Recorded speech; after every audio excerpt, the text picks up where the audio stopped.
What's good, YouTube? It's AOS85 here, and bringing you guys another segment of the 411, starring my favorite monster in all of Yu-Gi-Oh!, Master Hyperion. If you're wondering about the lighting, I just thought it would be kind of cool to do like a little lighting effect. I don't know how nice this would look on video, but I'm gonna try it anyway. But yeah, back to the 411, Master Hyperion. He is a level 8 fairy monster with 2700 attack, 2100 defense. He is the boss monster who comes out in the new structure deck, the Lost Sanctuary structure deck number 20, that comes out stateside June 14th, which is less than 6 days away. Now, why is he my favorite monster of Yu-Gi-Oh? Well, besides the artwork is nasty. I mean, it's hard to see in the video, but he is beautiful, just like awesome looking. That's one thing. The artwork is awesome. Two, he is basically the sun which all the Asian fairies revolve around. I mean, a monster who embodies the sun? Come on now. Those of you who are mythology or Greek mythology or history buffs know that Hyperion was one of the titans who ruled the earth before the Greek gods overthrew them. Hyperion was actually the second strongest god, and the second youngest and strongest titan after Kronos himself. He was the titan of the east, lord of the sun. He was basically what Apollo and all those other wannabe sun gods wanted to desperately try to be. But anyway, that's a little history lesson. Back to discussion at hand. Master Hyperion. What are his effects? First of all, what people always forget about this card is that he is not a Nomi monster. In Yu-Gi-Oh!, Nomi monsters are cards that can only be special summoned once they meet a special criteria, and that means that if their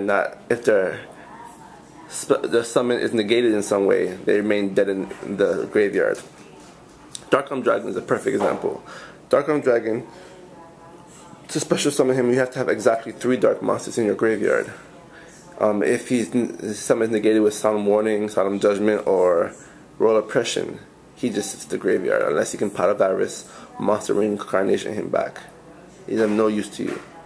Master Hyperion can be tribute summoned with 2 tributes because he's a level 8, which means even if they Solemn Warning him, you can get him right back with Monster Reborn. Isn't that sexy?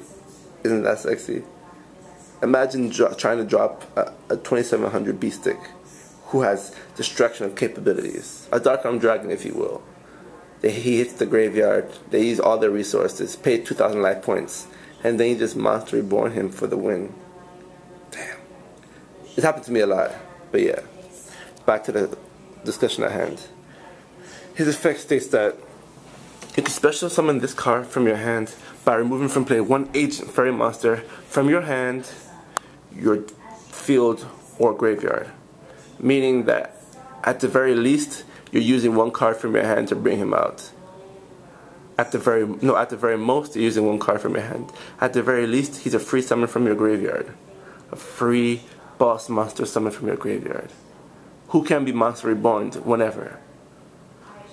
Now, once per turn, you can move from play 1 light fairy monster in your graveyard to destroy 1 card on the field. It doesn't have to be your opponent's card. It can be your card or your opponent's card.